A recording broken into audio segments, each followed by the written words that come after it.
Aksidente ang pagkamatay ni Edwina nang mahulog siya sa hagdan na bagok ang kanyang ulo. Kaya wala akong dapat na ipaliwanag kay Catriel sa pagkamatay ni Edwina. Hindi kaila sa amin kung bakit inilayo sa'yo ni Cassandra ang kanyang anak. Bago niya nilisan ng Santa Fe, kitang-kita ng mga taga rito sa kanyang mga mata ang puot na kinikimkim niya sa pag-alis dito. Tumayo siya. Wala akong alam sa sinasabi mo, Dimitri. Ipagpaumanhin mo pero nais ko nang umalis dahil baka dumating na si Catriel. Hindi niya makuhang magalit dito. Somehow, may katotohanan ang mga paratang nito. At kahit alam niyang wala itong karapatang usigin siya, ay wala siyang lakas para patigilin ang matabil nitong dila. Napangunahan na siya kaagad ng kakaibang pangamba kung kaya't hindi na siya makapag-isip ng matuwid. Alam ko lahat ng sinasabi ko, Ambrosia. Giit nito. Malakas ang paniniwala ni Cassandra na malaki ang kinalaman mo sa pagkamatay ni Edwina. At oras na matuklasan niyo ni Catriel, hindi rin malayong mamuhi siya sa'yo dahil ikaw ang pumatay sa pinakamamahal niyang tiyahin. No! Hindi napigilan ni Ambrosia ang mapataas ang tinig. Ang ilang taong tahimik ng darasal sa loob ng simbahan ay bahagi na paangat ang mga ulong nakayuko at napatingin sa kanila. Alam ng buong nayon nang mangyari ang pagkakahulog ni Edwina sa hagdan ay wala ako. At hindi ko magagawang patayin ang sarili kong anak. Hindi ikaw mismong pumatay, ngunit ikaw ang malaking dahilan kung bakit nangyari yun kay Edwina. Kaya hanggang maaga pa, itaboy mo na si Catriel dito. Huwag mo nang hintayin pang matuklasan niya ang lahat. That's nonsense. At kung ano man ang kahinatnan ng pagbisita dito ni Catriel, hindi mo dapat pang pakailaman. Bumuntong hininga ito. Daniela really cares for you, Ambrosia. At kung nabubuhay pa marahil si Mama, alam ko na hindi niya hayaang magkaganitong pamilya na matalik niyang kaibigan. Pinakiusapan ako ni Daniela na kausapin kaukos sa pagdating ni Catriel. Matama niya itong tinitigan. Ang tinutukoy nitong Daniela ay ang kaisa-isa nitong kapatid na babae. Sina Dimitri, Daniela at ang panganin na si Donato ay mga supling ng mag-asawang Jaime at Cleopatra Alcaraz. Ang namayapang si Cleopatra ay dating matalik niyang kaibigan at kung totoo ang sinasabi ngayon ni Dimitri, nangangahulugan lamang na wala itong nalalaman sa kanyang lihim sa pagkatao ni Edwina. Luke, alam ni Daniela na mahihirapan kaming kumbinsihin ka, pero sana huwag mong ipagwalang bahalang lahat ng sinasabi ko sa'yo. Thanks for the concern, matabang niyang tugon. But still, I shall welcome her and try to make her visit a happy one. I understand, Ambrosia. Hindi mo basta maikukulong sa isang baulang kahapon at mas lalong hindi mo yun magagawang pigilang manumbalik sa kasalukuyan upang muli kang usigin. Hindi siya kumibo. Ang tanging alam niya lang ng mga sandaling iyon ay huwag hayaan si Catriel na malapitan ni Dimitri Alcaraz. Nakahinga lang siya ng maluwag na tuluyan siya nitong iwanan, subalit hindi siya nabalisa. Ang pinakahuli niyang nais gawin ni Catriel sa pagbisita doon ay ungkatin ng nangyari kay Edwina. Catriel, tulungan mo ko. Panaghoy ng tinig na nagmula sa itaas na matarik na hagdanan. Malabo ang paningin ni Catriel sa mukha ng babae, ngunit kitang-kita niya ang mga butil ng luha nitong malayong pumapatak sa marmol na baitang. Gusto ko pang mabuhay, Catriel. Tulungan mo ko. Ilayo mo ko dito. Bumuka ang kanyang mga labi ngunit walang tinig na lumalabas mula doon. Sinubukan niyang ihakbang ang kanyang mga paa upang lapitan ang nagsusumamong babae, subalit tila siya isang estatwang itinayo doon at hindi makakilos. Tulungan mo ko. Kasunod ng panaghoy ng babae ay para itong papel na inihagis sa ibaba ng hagdanan. Kitang-kita niya kung paano gumulong-gulong ang niyayat nitong katawan. No! Napakislot si Catriel. Otomatikong dumilat ang kanyang mga mata at sinuri kung nasan siya. I'm glad you're awake, wika ni Craig na bahagya siyang nilinga. Nagmamaneho pa rin ito. Malapit na tayo sa asyenda. Luke, matatanong mo ng mga mansyon. Blankong mukha niyang sumunod sa sinabi nito. Isang may kalumaang mansyon ang nasumpungan ng kanyang paningin. Subalit sa kabila ng kupas ng pintura na naturang bahay ay mababakas pa rin ang kagandahan noon. May hahalin tulad yon sa isang antik na kasangkapan na halatang ginawa pa noong panahon ng Kastila. Biglang nag-flash sa utak niyang napanaginipan niya. Bakit siya nananaginip ng ganoon? At sino ang babaeng yun na humihingi sa kanya ng tulong? Tita Edwina? May sinasabi ka ba, Miss San Diego? Nilingon niya ang nakakunot noong si Craig. Wala naman. Mabilis niya ibinalik ang paningin sa mansyon. Ngayon ay papasok na ang sasakyan nila sa malawak na asyenda. Sa main door pa lamang ng bahay ay nakita na niya ang dalawang babae at isang lalaking halatang sila ang hinihintay. Nang huminto ang Toyota Prado, kaagad na lumapit ang mga ito sa kanila ni Craig. Hindi pa man siya nakikita ng mga ito ay may nakahanda ng ngiti ang dalawang para sa kanya. Kung may napo naman siya, yun na yung babaeng sa tansya niya ay ilang taon lamang ang tanda sa kanya. Pormal ang mukha nito habang nakahalukip-kip ang mga braso sa tapat ng dibdib nito. Unang bumaba si Craig upang pagbuksan siya ng pinto. "Welcome home, Senyorita Catriel." Kaagad na batid ng dalawang matanda sa kanya. "Salamat ho," at ubili niyang tugon. Ramdam niyang matagal na niyang kakilalang mga ito subalit hindi lamang siya maalala ang pangalan ng mga to. "Senyorita Catriel, ako ho ito si Isko, kung natatandaan niyo pa. Ako ang paboritong driver ng iyong mama Cassandra. At ito naman ang aking esposang si Trinidad. Anito, pasensya na ho kung hindi ko na ho kayo natatandaan pa. Pero nagpapasalamat ho ako sa mainit niyong pagtanggap sa akin dito." "I'm very impressed, Catriel. Kahit pala sa Amerika ka lumaki, matatas ka managalog." Napatingin siya sa babaeng nagsalita. Tulad kanina'y formal pa rin ang mukha nito, bahagya siyang ngumiti. "Sinanay kasi ako ni mama na magsalita ng Tagalog kapag nasa bahay kami." "Mabuti naman, at least ngayon pa lang ay alam kong magkakaintindihan tayo kapag nag-uusap." Hindi niya maunawaan kung bakit malakas ang pakiramdam niyang malaki ang pagkadisgusto nito sa kanya. Tumikim si Craig na halatang may nararamdamang tensyon sa pagitan nila ng babae. "Mas mabuti siguro, Samantha, kung hayaan na muna nating makapasok sa bahay si Miss San Diego para mamit na siya kaagad ng kanyang abuela." "Maganda yung sinabi mo, Sir Craig," wika ni Trinidad. "Isko, ikaw nang bahala sa mga gamit ni Senyorita Catriel. Alam mo na kung saan sila dadalhin ng kanyang kagamitan." Muli siyang inalalayan ng binata papasok sa maluwang na sala. "This way, Miss San Diego. Jack na sa azotea naghihintay ang iyong abuela." Kung hindi siya nagkakamali, pang-apat na ulit na nitong binanggit ang Miss San Diego bilang pantukoy sa kanya. Kung hindi lang nakakahiya, nais na sabihin dito na sa unang pangalan na lamang siya nito tawagin. Somehow, aminado siya sa sarili na nais na itong maging kaibigan kahit man lang sa loob ng maikling panahon. Ipapamalagi niya sa asyenda. Isang mistisahing babae na bagamat halatang maedad na, ang kababakasan pa rin ng kariktan ang naabutan nila sa azotea. "I'm sorry we're late. Nagkaroon kasi ng problema sa kalsada kaya halos kalahating oras kaming nabalaho sa pagbabiyahe," ani Craig dito. Gusto niyang mapailing sa sinabi ni Craig na traffic na pala sila sa daan, hindi man lang niya namalayan. "Here's your granddaughter." 3 hakbang ginawa niya upang bagyahang lumit ang distansya nila sa pagitan ng kanyang abuela. Sa halip na mahigpit na yakap, formal na nakipagkamay ang bungad dito sa kanya. "Welcome to Santa Fe, Catriel." Hindi siya nag-expect ng mainit na pagtanggap mula dito. Subalit may munting kirot pa rin siyang nadama sa dibdib. Kailan lang ay kinakalong pa siya nito, tandang-tanda pa niya kung paano siya nito yakapin ng buong higpit. Ngunit ngayon ay tila isa lang siyang business associate nito. "Inaasahan kong sasaluhan mo kami sa tanghalian, Craig." Pagkuway baling ng kanyang abuela dito. "Sure, walang problema. I'm very sorry, Iha, kung hindi kita nasundo sa airport. Nasabi na ba sa'yo ni Craig ang dahilan?" Tanong ng kanyang abuela. Marahan siyang tumango. Ramdam niyang kapwa sila inlangan sa isa't isa kaya naunawaan niyang kilos nito. Alam niyang hanggang maaari ay ayaw nitong mapag-isa sila, kaya kailangan nito si Craig sa tabi nito. "So how long has it been since you two saw each other?" Tanong ni Craig upang paalisin ang marahil na tensyon na namayani sa pagitan nilang maglola. Bumuntong hininga ang kanyang abuela. "About 20 years. Pagkuway na pailing ito. Nakakapanghinayang na mga taon dahil hindi kami nagkaroon ni Catriel ng pagkakataong magkasama. Did your mother tell you much about this here in Santa Fe?" Curious sa tanong nito, nagkibit-balikat lamang siya. "Honestly, hindi siya gaanong nagkakwento tungkol sa inyo. Hindi rin pinaliwanag sa akin ni Mama kung bakit namin nilisan ng Santa Fe. Perhaps that's one reason why I'm here."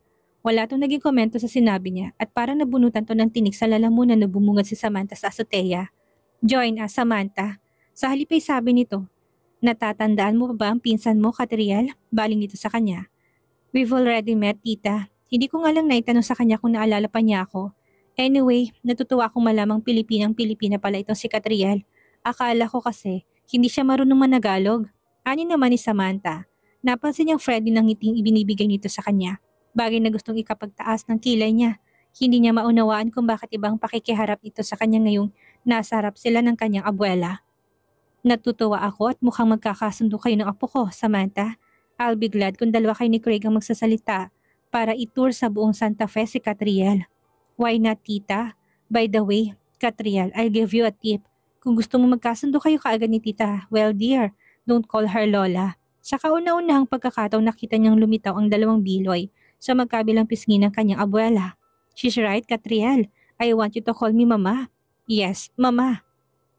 Aniyang may relief naman niyang nakapa sa kanyang dibdib. Tsaka kaiwas niyang magtama ang mga mata nila ng kanyang abuela ay sa kinaupan ni Craig na padakong kanyang paningin. Muli na namang nag-init ang magkabilang pisngi niya nang mapagtantong nakatutok din pala sa kanya ang paningin nito.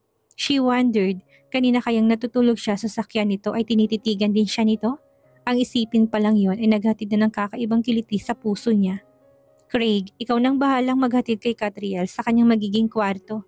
Banayad na wika ng kanyang abuela, pagkuway tumayo na ito sa tulong ng baston na bakal. Ipagpaumanhin mo, Catriel, naisin ko mang ihatid ka sa silid mo ay hindi ko nakakayanin pang umakyat sa hagdan. Tita, pwede naman ako nalang maghatid kay Catriel sa itaas. Nakakahiya naman kay Craig. Baka napagod din siya sa biyahe. Pagbobolontaryo naman ni Samantha. Umiling ang kanyang abuela. Dito ka na lang sa ibaba, Samantha. Tutulungan mo ko magprepara ng pagkain para mamayang tanghalian. Let's go upstairs. I know you want to freshen up. Aya sa kanya ni Craig at inalalay na siya paakyat sa matarik na hagdan. Nagmistula naman siyang estatwang yelo nang hindi siya makakilos pagkakita sa naturang hagdan. Biglay parang isang kamera na nag-flash sa utak niyang aamong mukha ng Tita Edwina niya. May problema ba? Usisa ni Craig na makitang tila nanigas siya sa pagkakatayo. Wala naman, pagkakaila niya. Kahit alam naman niyang obvious na kanyang anyo ay may kakaiba siyang naramdaman. Tara na sa itaas. Gusto ko makapagpahinga sandali bago tayo mananghalian. Nagpatiuna na siya sa pag-akyat kahit pa pinanginginigan siya ng kalamnan. For God's sake, huwag mo naman akong takutin, Tita Edwina. Piping panalangin niya dahil nagsisimula ng tumayo ang mga balahibo niya sa katawan. She knew there was something wrong with the house at malakas din ang pakiramdam niyang hindi puro saya ang dulot ng pagbabakasyon niyang iyon. Ganyan nga, Catriel, takutin mo sarili mo nang sa gayon ay mawala kang muli sa pamamahay na ito. Isang pares na mga mata ang kanina pa pala nagmamasid sa dalagat may kalakip na panganib ang matalim na titig na ipinupukol nito kay Catriel. I remember this room, wika ni Catriel nang bumungad sa paningin niya isang malaking silid. Simple lamang yon. Ang wallpaper sa mga dingding ay kupas na at halatang pinagmasta ng maraming taon. What do you remember? Tanong ni Craig matapos masaira ang punto. Nag-ibit siya ng mga balikat at wala sa loob na humakbang patungo sa gilid ng bintana. Hindi siya nagkamali. Naroon pang swing na nasa ilalim ng mayabong na punong mangga. Natatandaan niyang noong malit pa siya, madalas ay doon sila nagkukwentuhan at naglalaro ng kanyang mama at ng Tita Edwina niya. She used to tell me stories. Diyan sa swing na yan, maya may tugon niya. Who, your mother? Umiling siya. Pagkatapos sinulyapan to. Si Tita Edwina. Naalala ko pang siyang madalas na mag-alaga sa akin kapag umaalis si Mama. Tumingin si Craig. So you've come home. Ano bang balak mo? Your grandma really needs you. Noon lamang sila nagkaharap ni Craig ngunit kung titingnan parang kilalang kilala na siya nito. I still don't know what my plans are. And now, can she need me? Ngayon pa lang muli nagkita after so many years. We don't even know each other then well. Nagkibito ng mga balikat. You're right. Sa kabila ng hindi niyo pagkakaroon ng komunikasyon ng lola mo, kahit hindi niya sabihin, alam kong ikaw ang palagi nasa isip niya. Kayo ng mama mo, this past few months, madalas magkasakit ang iyong abuela. It's nothing serious but she gets easily upset. Kaya hinihiling ko na sana hindi magkaroon ng problema ngayon nandito ka na. Gusto niyang magtaas ng kilay sa sinabi nito. I'm not a troublemaker, Mr. Hidalgo, and why should I upset her? I'm sorry, I know you're not, and I'm sure you won't upset her but she's been anxious sa pagdating mo dito sa Santa Fe. I've been anxious too. Nang mamatay si Mama, ngayon ko lang nasunod ang kagustuhan kong dalawin si Mama Ambrosia. Naglakas loob ako muling tumapak dito sa Santa Fe, kahit na hindi ako siguradong magkakalapit na lubusan ng mga loob namin. Isang ngiti ang sumilay sa mga labi nito. Huwag kang mag-alala, yun din ang gusto niyang mangyari, ang magkalapit kayo. And how I wish na sana permanente ng pagtigil mo rito sa asyenda para sa ikakaligaya ng iyong abuela. Hayo na naman ang pili ang puso niya. Hindi niya maintindihan ng sarili kung bakit binibigyan niya ng ibang kahulugan ang sinasabi at kinikilos ni Craig. Napakurap siya at nagising sa pagde-daydream nang muli itong magsalita. I think I better leave you para makapagpahinga ka na. Ipapasundo ka na lang namin kapag ready ng pagkain. Akmang tatalikod na to ng tawagin niya. Mr. Hidalgo, biglang nag-alangan siyang tawagin ito sa pangalan. Thank you nga pala sa pagsundo mo sa akin kanina. And I'm sorry kung tinulugan kita sa biyahe. It's okay, miss. Mas magkakasundo siguro tayo kung Craig na lang ang itatawag mo sa akin. Ginantihan niya ang simpatikong ngiting pinakawalan nito. Of course, Craig. Talagang magkakasundo tayo kung Catriel na lang din ang itatawag mo sa akin. No problem. So may iwan na kita? See you later. Yeah. Matagal matapos nung mawala sa paningin niya ay nakatingin na rin siya sa pintuang tinahak nito at ang ngiti niya hindi pa rin napapalis sa kanyang mga labi. Ipinilig niya ang ulo. Di yata't nagka-crush siya kaagad sa gwapo at batang-batang business partner ng kanyang abuela. Wala pang isang oras ang nakalipas ay may kumatok na sa silid niya. Nang buksan niya iyon, si Samantha ang nasa labas. Formal na naman ang anyo ng mukha nito. Tuloy ka, Samantha. May pag-aalinlangan ng tinig niya. Ipinasusundo ka na ni tita. Anitong walang kakurap-kurap ang mga matang nakatitig sa kanya. Ganun ba? Sandali lang at aayusin ko lang ang kama. Katunan ng bahala dyan. Anito bago pa niya madampot ang mga unan. Nasa mesa ng lahat, ikaw na lang hinihintay para makapagsimula ng kumain. Di sige, napilitang sang-ayon niya. Napapuzzle talaga siya sa mga inaakto nito. Kanina lamang ay naalalang itong batang palaging nakasunod sa namayapa niyang abuelo. Subalit ibang Samantang nakilala niya noon sa Samantang kaharap niya ngayon. Tandang-tanda pa niya nung maliliit pa sila nito, silang dalawa lamang ang magkalaro kahit na halos 4 na taon ng tanda nito sa kanya. Natatandaan mo ba ako, Samantha? Curious ng tanong dito. Feeling kasi niya'y kaaway ang turing nito sa kanya. Of course, natatandaan kita. Kahit ang mama mo ay natatandaan ko pa. Kailanman hindi ko makakalimutan ang kanyang itsura dahil kamukhang kamukha siya ni Papa Samuel. Si Tita Edwina, naalala mo pa ba siya? You're a little bit older than me, so perhaps may ilang bagay kang may kakwento sa akin tungkol sa kanya. Ngumiti ito sabay napailing. Mas makakabuti kung wag mo nang balikan ang nakalipas. Anito sabay talikod na tila nagsasabing ayaw nitong makipag-usap pa. Nasa dining room na ang lahat nang bumungad siya doon. Habang pinagsasaluhan nilang masaganang pagkain, kumibudili ang bawat isa sa kanila. Nang matapos naman ang kanilang pagkain, kaagad ding umalis si Craig upang asikasuhin naman daw ang bukid at rancho. Hindi tayo nagkaroon ng pagkakataong makilalang isa't isa, Catriel. We need to know each other and I think we must begin tomorrow. Anang kanyang abuela, noon ay nasa azotea na sila. Sa ngayon ay hayaan na muna kitang makapagpahinga. Napakalayo ng Amerika mula rito kaya alam kong gugustuhin mo na munang mahabang tulog. Lihim siyang nagpapasalamat sa narinig. Hindi pa rin kasi siya handang makipagharap dito. Marahan siyang tumango bago tuluyang tumalikod ang kanyang abuela. Muli nakapag-isa sila ni Samantha. Aakyat na rin ako sa kwarto ko, Ania. Sasabayan na kita sa pag-akyat sa itaas, sabi nitong tumayo na rin. Pagdating sa paanan ng hagdan, kusa itong huminto doon. Tuloy na pating siya rito. Bakit? Natatandaan mo ba kung paano gumulong-gulong katawan ni Tita Edwina dito? Mula sa itaas hanggang sa ibaba ha, Catriel? Nangilabot siya sa sinabi nito. Nalamig ang kanyang mga palad. Biglay nag-flash. Sa utak niya nagkalat na dugo sa paanan ng hagdan na yon. Wala akong naaalala. Samantha, hindi ko na matandaan ang pangyayaring yon. Kung gayon, ikikwento ko sa yung ilang pangyayari nung araw na yon. That way, baka maalala mo pang iba at maikwento rin sa akin. Kayong tatlo lang ng mamamot si Tita Edwina ang magkakasama sa bahay noon. Kasamang ilang katulong. Kaya iniwan ka niya sandali kay Tita Edwina. Kaya na lamang tanggi niya ng kasama. Well, marami ang nagsasabing sadyang napakabata mo pa para maunawaan na nangyari. Everyone said you were too young then, so you couldn't tell them anything. Kaya sila na rin ang nag-isip ng konklusyon kung paano nahulog si Tita Edwina. Ang sabi nila, nadulas daw siya mula sa itaas at nagpagulong-gulong hanggang sa makarating dito sa ibaba. Ngunit minalas na tumamang ulo niya sa malaking banga. Patay na siya nang dumating kami. Nasa tabi ka na Tita Edwina at umiiyak. Tuluyang naumid ang dila niya, kaya tila naman sinamantala nitong pagkatulala niya. Kahit kami, hindi namin alam kung anong tunay na nangyari nung araw na namatay si Tita Edwina. Galing ako ng simbahan at galing naman sa puntod ni Papa Samuel si Tita Ambrosia.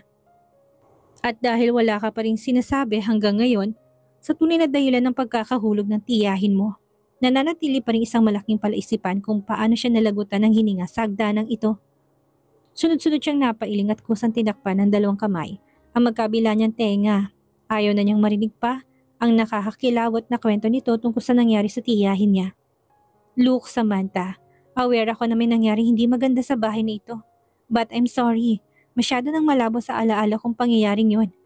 Kahit minsan ba hindi nagkwento sa iyo ng mama mo sa naging pagkamatay ng pinakamamahal niyang kapatid. Nagsimula siyang humakbang palayo dito. Ngunit sumabay rin ito sa paghakbang niya. Please Samantha, I'm tired. Gusto ko nang magpahinga.